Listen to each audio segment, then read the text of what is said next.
کچھ بات کرنے جا رہا ہوں۔ آپ جیسا کہ جانتے ہیں کہ غار حرا مکہ میں ہے۔ یہ مکہ سے مشرق میں 4.5 کلومیٹر کے فاصلے پر ایک پہاڑ ہے جبل نور، اس پہاڑ کی چوٹی پر ہے۔ یہ پہاڑ کی بلندی سطح سمندر سے 645 میٹر ہے، اور یہ غار پہاڑ کی چوٹی پر نہیں ہے، چوٹی سے پہنچنے کے بعد پھر 20-25 میٹر نیچے آنا پڑتا ہے جہاں پر یہ غار واقع ہے۔ غار پہاڑ کے اندر نہیں ہے، بلکہ یہ دنیا میں اپنی طرح کا اکیلا غار ہے۔ کچھ بڑی بڑی چٹانیں ایک دوسرے پر اس ترتیب سے رکھی گئی ہیں کہ یہ مثلث نما ایک غار بن گیا ہے۔ نبی کریم صلی اللہ علیہ وسلم جب 40 سال کے ہوئے تو آپ چند روز کی خوراک ساتھ لے کر جبل نور پر آتے، اس غار میں غور و فکر کرتے، عبادت فرماتے۔ یہیں ایک روز جبریل امین علیہ السلام نمودار ہوئے اور نبی اکرم صلی اللہ علیہ وسلم پر سب سے پہلی وحی نازل ہوئی، جس کے ذریعے باری تعالیٰ نے آپ کو نبی آخر تمام مبعوث کیا۔ تاریخی مصادر سے پتہ چلتا ہے کہ بعثت سے قبل نبی اکرم صلی اللہ علیہ وسلم تنہائی چاہتے تھے، اور وہ غور و فکر کے لیے کسی ایسے مقام کی تلاش میں تھے جو مکہ سے قریب مگر ہر قسم کے شور شرابے سے محفوظ ہو۔ رمضان المبارک کے آخری عشرے میں جب آپ اعتکاف میں تھے، فرشتہ روح الامین حضرت جبریل نازل ہوئے اور حضرت محمد صلی اللہ علیہ وسلم سے فرمایا، پڑھ اقرا یا محمد۔ پیغمبر نبی صلی اللہ علیہ وسلم نے کہا ما انا بقاری۔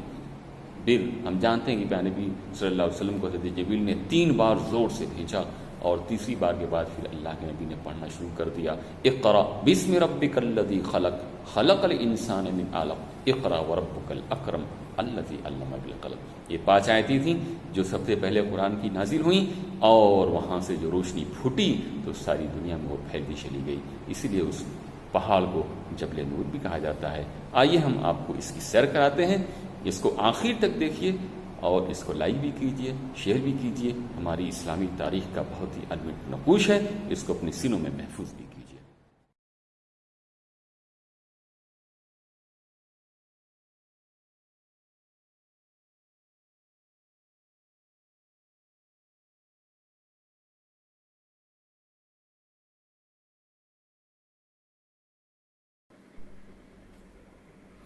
تو یہاں سے ہم چڑھائی شروع کرتے ہیں۔ جب ہم نیچے جاتے ہیں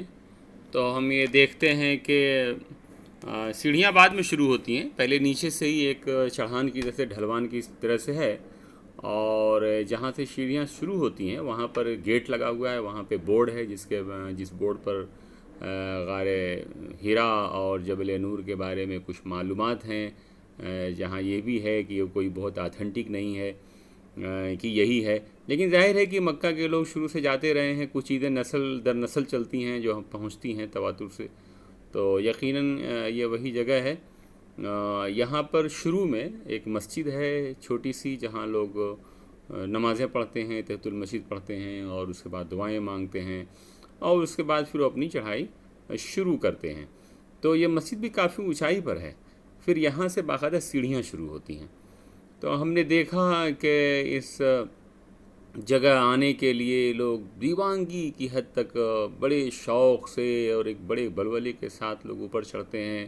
عورتیں، بچے، بوڑھے، جوان چلے جا رہے ہیں آقا کی اس جگہ کو دیکھنے جہاں قرآن کا پہلا لفظ اقرا نازل ہوا تھا اور سورہ علق کی 5 آیتیں نازل ہوئی تھیں۔ ان پہاڑوں کو بہت غور سے دیکھنے پر ایک چیز اور سمجھ میں آتی ہے کہ یہ جو پتھر ہیں، دیکھیے بلی بھی ساتھ میں، بلی بھی جو ہے اپنا حصہ اپنے شوق کو ظاہر کر رہی ہے، یہ بھی چڑھ رہی ہے یہاں پر۔ تو ہم نے دیکھا ہے بہت سارے کبوتر اور یہ سب تو لوگ دانے وغیرہ چھڑکتے ہیں، کبوتروں نے وہاں پہ ڈیرا ڈال رکھا ہے۔ بڑی سخت چٹانیں ہیں، میں یہ کہتا کہ چٹانیں بہت سخت ہیں، یہ پتھر بڑے سخت قسم کے ہیں، کچھ گرینائٹ سے ملتے جلتے یہ پتھر ہیں۔ تو میرے ذہن میں یہ خیال آیا وہاں جب میں نے پتھروں کو بہت غور سے دیکھا کہ اللہ تعالیٰ نے ظاہر ہے کہ کو نازل کرنے پیغمبر کی کو مبعوث کرنے کے لیے ایک ایسی جگہ کا انتخاب کیا، ایک ایسی پہاڑی کا انتخاب کیا جو انتہائی سخت چٹانوں پہ گھری ہوئی ہے۔ اور وہاں سے دیکھیے کچھ نیچے کا منظر ہے، ابھی یہ آدھی چڑھائی ہوئی ہے، یہ پوری چڑھائی نہیں ہے، ابھی آدھی چڑھائی ہے، کافی چڑھائی ہے، تقریباً جانے اور آنے میں 1.5 گھنٹے لگتے ہیں۔ یہ دیکھیے غار حرا بعد میں ہے، یہ یہاں سے پہلے ایک راستہ ہے پہاڑ کے اندر، اور پھر جب اس راستے سے ہم باہر نکلتے ہیں تو سامنے ہمیں غار حرا نظر آتا ہے۔ اچھا، غار حرا یہ اب کوئی باقاعدہ غار نہیں ہے، دیکھیے یہ غار حرا ہے اور کافی دیوانوں کی بھیڑ ہے جو اس کے اندر جانا چاہتی ہے، لوگ اس میں نماز پڑھنا چاہتے ہیں۔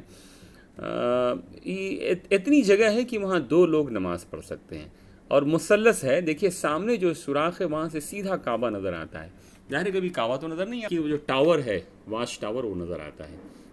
یہاں دیکھیے چٹانیں کھڑی کھڑی ہیں، آپ دیکھ رہے ہیں یہاں پہ چٹانیں کھڑی کھڑی ہیں، تو میں نے یہ ایسا غور کیا وہاں پر دیکھا بھی کہ باقاعدہ کوئی وہ نہیں ہے غار، اندر ایک غار کی شکل نہیں ہے، بلکہ یہ چٹانیں، کھڑی چٹانیں ایک پر ایک ایسی رکھی گئی ہیں کہ اندر ایک جگہ بن گئی ہے، اور اس میں سوراخ ہیں، 3 طرف سے سوراخ بھی ہیں، بڑی ٹھنڈی ہوا آتی ہے۔ دیکھیے یہ ایک دم اونچائی پر لوگ کھڑے ہیں، غار حرا کو دیکھ رہے ہیں، غار حرا تھوڑا نیچے ہے، تو چوٹی پر جانے کے بعد پھر تھوڑا سا نیچے آنا پڑتا ہے، اور آپ دیکھ رہے ہیں یہ دیکھیے چٹانیں جو ہے یہ پتھر کھڑے رکھے ہوئے ہیں، تو یہ کھڑے ایک پر ایک کچھ اس انداز سے رکھے ہیں کہ وہاں اندر ایک جگہ بن گئی ہے، تو گویا ان سخت چٹانوں کو بھی کھڑا کر کے رکھا گیا ہے جو کسی حد تک اس کا بوجھ برداشت کر سکیں، وہ تو اللہ کی مصلحت ہے،